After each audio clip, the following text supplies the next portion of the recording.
नमस्कार, मैं हूं राहुल सिन्हा। TV9 भारतवर्ष में आपका स्वागत है। आज का दिन महत्वपूर्ण है और महत्वपूर्ण इस बात को लेकर कि प्रयागराज हाईकोर्ट की तरफ से एक बहुत बड़ा फैसला सुनाया गया है। कहा गया है कि मथुरा में जो शाही ईदगाह परिसर है उसका सर्वे कराया जाएगा। इसका फैसला सुना दिया गया और इसको लेकर अब तमाम तरीके की प्रतिक्रियाएं आ रही हैं और उस सब के बीच में इस वक्त हमारे साथ में AIMIM के प्रमुख असदुद्दीन ओवैसी साहब मौजूद हैं। ओवैसी जी, बहुत बहुत शुक्रिया, बहुत बहुत धन्यवाद हमसे जुड़ने के लिए। सबसे पहले तो इस फैसले पर आपकी पहली प्रतिक्रिया क्या है? नहीं, मेरा मानना यह है कि ये फैसला सही फैसला नहीं है। जबकि मुस्लिम पक्ष की तरफ से सुप्रीम कोर्ट में 9 जनवरी को सुनवाई होनी जा रही थी, तो अगर रुक जाते 9 जनवरी तक तो कुछ आसमान तो गिरने वाला नहीं था। और सबसे अफसोसनाक बात तो यह है कि ये मुसलमानों की कब तक ये डिग्निटी को ख़राब करने का काम होता रहेगा। इस मसले में 1968 दिसंबर में, आपको एग्जैक्ट देता हूँ, 12 अक्टूबर 1968 को एक एग्रीमेंट साइन हो चुका है ईदगाह ट्रस्ट में और श्री कृष्ण जन्मस्थान सेवा संघ में। 9 कंडीशंस उसमें हैं।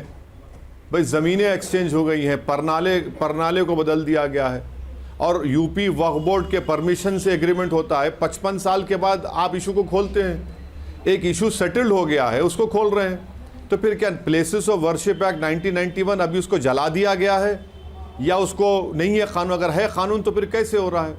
तीसरी बात है कि सुप्रीम कोर्ट ने बाबरी मस्जिद में कहा कि places of worship act Bharat के संविधान के बेसिक स्ट्रक्चर का हिस्सा है। तो ये हम किस देश को किस राह पे लेके जाना चाहते हैं आप लोग? और ये कौन लोग हैं भाई? जब मुसलमान और हिंदू लोग बैठकर तस्वीर कर लिए 55 साल पहले, और इसमें देखिए कौन थे। इसमें थे श्री कृष्ण जन्मस्थान सेवा संघ मथुरा और शाही ईदगाह ट्रस्ट के लोग थे। दोनों पक्ष थे, एग्रीमेंट कर लिए। 55 साल से कोई झगड़ा नहीं, कुछ तकलीफ नहीं। इससे आप अंदाजा लगाइए कि हम कहाँ लेकर जाना चाहते हैं हमारे मुल्क। आप तो बैरिस्टर हैं, वकील हैं। आप, हमारे देश की कानून व्यवस्था में एक अपील नाम का शब्द होता है। कहीं कोई किसी ने कभी गलती की हो, कोई फैसला जो लोगों को अब पसंद नहीं आ रहा हो, अपील तो कर सकते हैं। वो व्यवस्था तो है ना। देखिए, 68 अक्टूबर में एक एग्रीमेंट होता है हिंदू और मुसलमानों के दरमियान में और कोर्ट में उसको मान लिया जाता है। आप 55 साल के बाद जाकर एक इशू को खोलते हैं, आपको ज़रूर राइट है, मगर आप वहाँ जाकर उन ज़ख्मों को खोल रहे हैं, कुरेद रहे हैं, नमक डाल रहे हैं, क्या कर रहे हैं आप? भाई, मैं मानता हूँ कि इशू क्लोज हो चुका था, आप कोर्ट को गए, मगर क्यों जा रहे हैं? आपका मकसद क्या है? अगर कल कोई जाके कितने खोलेंगे? कल कोई बौद्ध समाज के लोग जाके बोलेंगे नहीं, वहाँ पर तो हमारा बौद्ध समाज का था, वो कहाँ रुकेंगे आप? 1991 प्लेस ऑफ वर्शिप एक्ट किस लिए बनाया गया? किस लिए बनाया गया था कि 15 अगस्त 1947 को जिस किसी का प्लेस ऑफ वर्शिप होगा उसमें चेंज नहीं आएगा। तो कैसे आप उस कानून को ही आप भूल रहे हैं? और सुप्रीम कोर्ट तो कितना बड़ा अल्फाज में कह दिया था कि वो बेसिक स्ट्रक्चर का हिस्सा है। ओवैसी साहब, आप 1968 की बात की अगर याद कर रहे हैं बार बार, तो आप ये भी ध्यान होगा कि औरंगजेब ने इस जगह को गिराया था। इतिहास ये बताता है और लोग इसी बिना पर वापस इस जगह को लाने की बात कर रहे हैं या लेने की बात कर रहे हैं। एक काम करिए, औरंगजेब रहमतुल्लाह अलैह को बुलाकर बात कर लीजिए। मैं औरंगजेब का नुमाइंदा नहीं हूं। जब औरंगजेब थे, जब क्या बाबा साहब अम्बेडकर बनाया संविधान था क्या? जब बादशाह थे, तलवार से हुकूमत चलती थी, चाहे किसी बादशाह, कोई बादशाह किसी मजहब का हो, संविधान तो नहीं था ना। राइट टू इक्वालिटी तो कब मिला आपको, हमारे को? पार्लियामेंट था क्या जब? पार्लियामेंट नहीं था जब। तो ये तो आप मानते हैं ना कि उस वक्त में औरंगजेब ने इस जगह को गिराया और आज लोग उसी संविधान, उसी कानून के जरिए अदालत में अप्रोच कर रहे हैं। तो आप ये कह रहे हैं कि औरंगजेब ने किया था और दूसरे बादशाहों ने जो किया था, जो हिंदू भी थे, मुसलमान थे, उन सब का हिसाब किताब अभी करेंगे आप? नहीं, जिसको कितने ऐसे प्लेस ऑफ वर्शिप को आप खोलेंगे बताइए? जिसको ऐसा लगता है। आप एक बात सुनिए, हमने पार्लियामेंट में कानून बनाया कि 15 अगस्त 1947 को जिस किसी का प्लेस ऑफ वर्शिप होगा वही रहेगा। उसमें गलती सबसे बड़ी ये हो गई कि हमने बाबरी मस्जिद को शामिल नहीं किया। मैंने जब बाबरी मस्जिद का फैसला आया था उसी वक्त कह दिया था कि क्योंकि सुप्रीम कोर्ट ने फैसला आस्था की बुनियाद पर दिया है, अब सब मसले खुलेंगे। अब मसले खुल रहे हैं। नहीं तो कोर्ट फैसले दे रहा है ना, ये आप मान रहे हैं कि कोर्ट सही नहीं कर रहा है?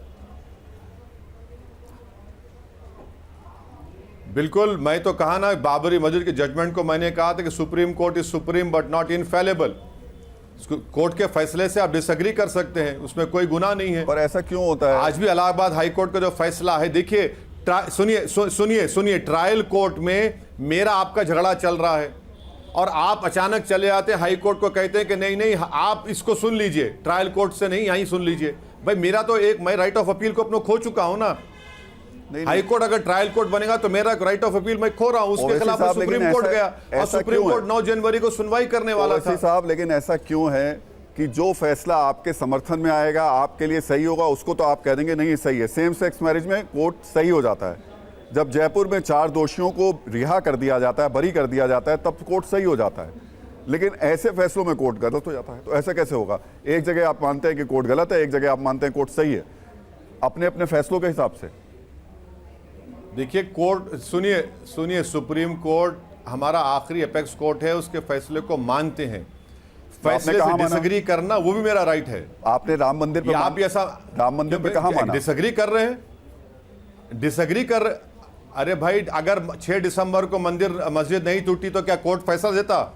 सोचिए आप, 6 दिसंबर को अगर मस्जिद शहीद नहीं होती तो क्या फैसला देता कोर्ट? अगर 1948-49 में चोरों की तरह अगर मस्जिद में मूर्तियां नहीं रखी जाती तो कोर्ट क्या फैसला लेता? राजीव गांधी के ज़माने में अगर बगैर मुस्लिम पक्ष को बुलाए ताले खोल दिए जाते और 25 पेज का ऑर्डर बगैर कंप्यूटर के टाइपराइटर पर 6 मिनट में दिया जाता तो क्या फैसला आता? अगर 1968 में यह समझौता नहीं हुआ होता तब क्या होता? हो गया ना समझौता, वही तो हम बोल रहे हैं। समझौता हो चुका है।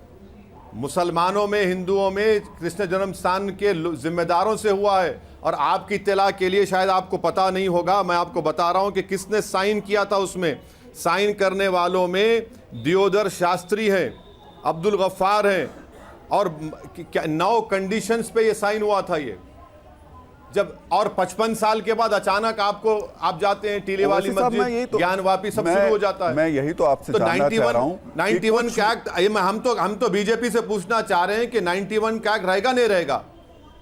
अगर नहीं है तो जला दीजिए उसको, फिर जला दीजिए, उस कानून को जला दीजिए। अगर है तो फिर आप करिए कुछ। लेकिन कुछ लोग, कुछ क्या, बहुत बड़ी संख्या में लोग अगर उस समझौते से इत्तेफाक नहीं रखते जो 68 में हुआ, जो कुछ लोगों के बीच हुआ, और वो अगर कोर्ट में जा रहे हैं तो फिर दिक्कत क्या है? तो कोर्ट को 91 के एक्ट को सामने रखकर फैसला करना चाहिए। कोर्ट में एग्रीमेंट सबमिट हुआ, कोर्ट ने उसको एक्सेप्ट किया, उसको कोर्ट को देखना चाहिए। अब असदुद्दीन ओवैसी क्या करेंगे इस मामले में? आपके सामने आए, बोलेंगे अपनी बात, पूरी देश के सामने बोलेंगे। जो हम कर सकते जमहूरियत के दायरे में करते हैं और करते रहेंगे। आज का जो फैसला आया, मैं उसको मानता हूं कि जल्दबाजी में फैसला ले लिया गया है। अब देखिए सुप्रीम कोर्ट में क्या होता है। ये लोग, मुस्लिम पक्ष सुप्रीम कोर्ट को जाएगा। हमारा बोलना सिर्फ इतना है कि 91 का एक्ट अगर जिंदा है तो बताइए उसकी ज़िंदगी क्या है। अगर 55 साल के बाद अगर कोई जाएगा तो फिर आप हर जगह तैयार हो जाइए, बौद्ध समाज के लोग भी शुरू हो जाएंगे, वो भी जाएंगे, सब लोग जाएंगे। जब फिर 91 में आपने फैसला कर लिया तो फिर उसका सैंक्टिटी क्या है? आखिर आप मुसलमानों की डिग्निटी से क्यों खेल रहे हैं? ओवैसी साहब, एक दूसरा बड़ा मुद्दा संसद की सुरक्षा को लेकर भी है। जिस तरीके से संसद में कुछ लोग घुसे और उन्होंने वहां पर जो किया, उसके बाद कार्रवाई को लेकर के विपक्ष भी बहुत ज्यादा हमलावर है और इस सब के बीच 15 सांसदों को सस्पेंड भी किया गया। मेरा मानना यह है कि होम मिनिस्ट्री की नाकामी है, दिल्ली पुलिस और इंटेलिजेंस का एक बड़ा फेलियर है, और उसी का खमियाजा हम देख रहे हैं कि पार्लियामेंट में लोग कूद जाते हैं।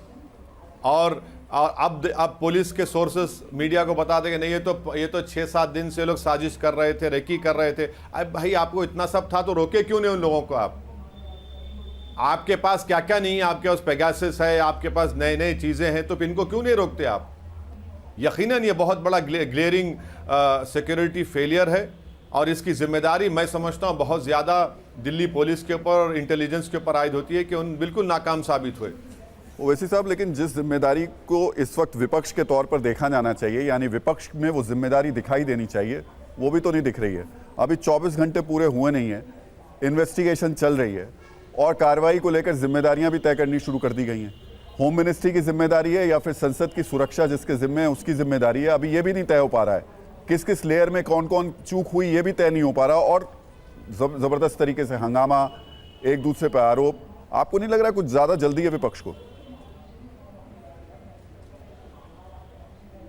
अगर वो एमपी का नाम असदुद्दीन ओवैसी होता, करने वाले का नाम अब्दुल और समद होता तो क्या होता? तो ये तो अगर उनके पास जूते में गैस नहीं होता, हाथ में ब्लेड, सुनिए हाथ में ब्लेड होता और वो ब्लेड से एमपी को हमला कर देते, जख्मी कर देते, किसी क्या करते? 24 घंटे क्या मतलब? नहीं, आप एक नहीं, मैं आप इसको हिंदू मुस्लिम पे ले जा रहे हैं। नहीं सुनिए, अरे सुनिए ना, मैं आपको स्ट्रांगली, अच्छा छोड़ दीजिए, आप मत मानिए, मैं कह रहा हूं, आप मत मानिए। आप एक जिम्मेदार सांसद हैं। क्या मतलब? आप एक जिम्मेदार सांसद हैं। क्या मतलब 24 घंटे? आप एक जिम्मेदार सांसद हैं। आप अगर ये बात करेंगे कि अपराध करने वाला हिंदू है या मुसलमान और उसे देख के तय होगा तो कैसे माना जाएगा? बिल्कुल। क्या इस देश में हिंदू मुसलमान देखकर तय होता है कि वो अपराधी है? बिल्कुल, मैं सच कह रहा हूं, आपसे झूठ नहीं कह रहा हूं। आपको, हाँ, अब आप सुनिए, अब आपको, अगर आप में सुनने का मादा है तो सुनिए। CSDS ने एक स्टडी की है जिसमें कहा गया है कि 5 प्रदेश के पुलिस वाले ये मानते हैं कि मुसलमान मुजरिम है पकड़ने से पहले। 6 प्रदेश के मुसलमान ये कहते हैं कि मॉब लिंचिंग सही हो रही है मुसलमानों की। दिल्ली NLU का एक सर्वे है, स्टडी है, जिसमें कहा गया कि सबसे ज्यादा डेथ्स कॉन्विक्ट्स मुसलमान हैं, दलित हैं, SC ST हैं। इसको डिनाई नहीं कर सकते एम्पिरिकल एविडेंस को। तो मैं आपकी बात का स्ट्रांगली ऑब्जेक्शन है। 24 घंटे से क्या मतलब? अगर उनके हाथ में ब्लेड होता, अगर वो किसी को MP को हमला कर देते, क्या करते आप? वो कूद कर क्यों जा रहा था, किस तरफ जा रहा था उसको? अगर गैस की जगह कोई पॉइजनस गैस होती तो क्या करते आप? क्या हमने नहीं देखा कि रशिया में चेचन के रेबल्स ने क्या किया था? जो बात आप कह रहे हैं मैं बिल्कुल सहमत हूं आपसे, लेकिन 24 घंटे में इस वजह से बोल रहा हूं कि कम से कम जांच हो रही है, उसके कुछ नतीजे तो आए सामने, कुछ पता तो चल पाए कि हुआ क्या था, इन लोगों की कॉन्स्पिरेसी किस तरीके से थी। उससे पहले विपक्ष का हंगामा करना, सरकार पर आरोप लगाना, आपको नहीं लग रहा है ये जल्दबाजी है? एक बहुत गंभीर मामला है जिसे सब लोगों को मिलकर बैठ के इसको सॉल्व करना चाहिए। नहीं, बिल्कुल जल्दबाजी नहीं है विपक्ष का, बिल्कुल जल्दबाजी नहीं है। विपक्ष का काम सरकार से पूछना है और हम तो उम्मीद कर रहे थे कि देश के गृह मंत्री जनाब अमित शाह साहब आकर अपना स्टेटमेंट देंगे। राजनाथ सिंह साहब को स्टेटमेंट दिए हैं, उनको जरूरत ही नहीं थी। होम मिनिस्टर आकर बता देते, देश को बता देते, प्राइम मिनिस्टर आकर बता देते। लोकसभा अध्यक्ष ने तो भाई एक बार हमला हो चुका है ना, एक बार तो हमारे अरे भाई लोकसभा अध्यक्ष ठीक है, वो तो कस्टोडियन ऑफ द हाउस है। हाँ, तो मगर बड़ा कोई दिल्ली है? पुलिस की जिम्मेदारी किस पर है? मोदी सरकार पर नहीं है। दिल्ली सरकार की दिल्ली की लॉ एंड ऑर्डर की जिम्मेदारी अमित शाह साहब की नहीं है, नरेंद्र मोदी की सरकार नहीं है। आप लोग नहीं, आप अरे भाई, आप स्पीकर साहब को, मैं जानता हूं स्पीकर साहब कस्टोडियन है, मगर बाहर की जिम्मेदारी किसकी है? बाहर की जिम्मेदारी किसकी है बताइए? तो क्या करे दिल्ली पुलिस? शुरुआत इंटेलिजेंस क्या कर रहा था? ओवैसी साहब, आपको ये तो पता है ना कि आज दिल्ली पुलिस के और कई पैरामिलिट्री के लोगों को सस्पेंड किया गया शुरुआती जांच में। अब फायदा क्या है? आप किसी कांस्टेबल को सस्पेंड कर देंगे, किसी को एक बेचारे 30-40-35 हज़ार रुपये महाना का सस्पेंड करेंगे, हो जाएगा? इतना बड़ा आपका apparatus है। हाँ, कोई छीका तो आपको मालूम हो जाता है, कोई फोन पे बात करा तो आपको मालूम हो जाता है, कोई ट्वीट कहां से कर रहा आपको मालूम हो जाता है। हाँ? कोई जाकर निखिल गुप्ता चेक कंट्री में बैठता है किसी का काम करने के लिए तो आपको मालूम हो जाता है, और पार्लियामेंट में हमला और आपको नहीं मालूम होता है। तो ये नाराजगी इस वजह से ज्यादा हो रही है कि निखिल गुप्ता का मामला ज्यादा उठ गया था, इस वजह से अभी इस मामले को उठा के रखना है? ओवैसी साहब, मैं आपसे इसलिए बड़ी गंभीरता के साथ इस सवाल को पूछ रहा हूं। मैं तो आपको एग्जांपल्स दे रहा हूं सर, कई एग्जांपल्स दे रहा हूं। क्योंकि इस मैं मामले आपको को कई एग्जांपल्स दे रहा हूं, मैं आपको कई एग्जांपल्स दे रहा जब हूं। आप निखिल की बात करते मैं हैं तो आपको मुझे एग्जांपल्स दे रहा हूं कई, आप समझिए, अक्लमंद को इशारा काफी है। आपने इशारा दिया मुझे, इसलिए मैं आपके उस सवाल तक पहुंचा। ऐसा क्यों है कि जब इस स्थिति में लोकसभा अध्यक्ष आके कह रहे हैं कि कार्रवाई हो रही है, जांच की जा रही है, फिर भी सरकार, गृह मंत्री, प्रधानमंत्री, इन सबको लाने के लिए विपक्ष अड़ा हुआ है? अरे अरे ये कौन सा ये कौन सी बात आप कर रहे हैं कि प्रधानमंत्री को ना पूछा जाए, गृह मंत्री को ना पूछा, किसको पूछा जाए? फिर दिल्ली के सड़कों पे जाके पूछा जाए, सड़क से पूछा जाए कि बताओ सड़क ये कैसे लोग आ गए? ओवैसी साहब, दिल्ली की सर्दी से पूछा जाए? मैंने ये तो नहीं कहा अरे आपसे भाई, कि मत जो पूछिए। देश चला रहे हैं, जो दिल्ली का लॉ एंड ऑर्डर उनसे पूछना चाहना है ना। अरे आप ऐसा बोल रहे हैं तो कैसा होगा? नहीं, होम मिनिस्टर है, दिल्ली का law and order home minister Modi सरकार के तहत आता है। वो लोग कैसे तैयारी करके आते हैं, आप एक बार सोचिए। एक कर्नाटका का है, हाँ, एक हरियाणा के हैं, एक महाराष्ट्र से आते हैं, और फिर बीजेपी का एमपी साइन करता है। बीजेपी का एमपी के एक्शन क्यों नहीं ले रहे आप? पार्लियामेंट के रूल्स ये बताते हैं कि जो एमपी जिस विजिटर को लाता है उसकी जिम्मेदारी होती है। भाई आप उनको बुला रहे हैं और उनके ऊपर कोई पूछते नहीं आप? तो आप क्यों नहीं मान पूछ रहे रहे? हैं कि- इसीलिए तो मैंने कहा कि एमपी का नाम असदुद्दीन होता तो क्या होता तो अब क्या तक? आप मान रहे हैं कि बीजेपी के एमपी इसमें शामिल हैं? उन्होंने, देखिए, अगर टीवी 9 के ऑफिस में हेमंत साहब से मिलने के लिए अगर कोई आता है और आप साइन करते हैं तो हेमंत साहब आपको पूछेंगे नहीं पूछेंगे कि आपकी इजाजत से, आपकी परमिशन से कोई जाकर हेमंत साहब से मिला और हेमंत साहब के ऑफिस में तोड़फोड़ मचा दी उसने? किसको पूछेंगे हेमंत साहब? हर कोई आ जा सकता है कि पार्लियामेंट है, टीवी 9 के ऑफिस में बगैर परमिशन लिए नहीं आ सकता? तो पार्लियामेंट में, देश की सबसे बड़ी पंचायत में लोग आ जाते हैं, अपने जूते में गैस रखते हैं। मैं इसलिए आपसे पूछ रहा हूं कि आप ये बात कह रहे हैं, खुलेआम कह रहे हैं ये बात कि बीजेपी के सांसद इसमें इन्वॉल्व हैं? अगर आप ये कह रहे हैं कि उनके साइन से ये पहुंचे हैं, या फिर ये साइन से ही पहुंचे, उनको जानकारी नहीं? मैं ये कह रहा हूं कि पार्लियामेंट के रूल्स में ये लिखा है कि जो एमपी जिस किसी विजिटर को लेकर आता है उसकी इजाजत से आता है, जिम्मेदारी उस पर आयद होती है। ये पार्लियामेंट के रूल्स हैं, कॉल एंड शक्दर पढ़ के देख लीजिए आप। ओवैसी साहब, आखिरी सवाल आपसे। विपक्ष अब इस मामले पर क्या, जब तक प्रधानमंत्री या गृह मंत्री नहीं आएंगे तब तक शांत नहीं होने वाला है? मुझे नहीं मालूम, क्योंकि मैं विपक्ष में नहीं हूं ना, आपको मालूम ना, मैं तो दूर हूं। बहुत बहुत शुक्रिया ओवैसी साहब हमसे बात करने के लिए, बहुत बहुत शुक्रिया।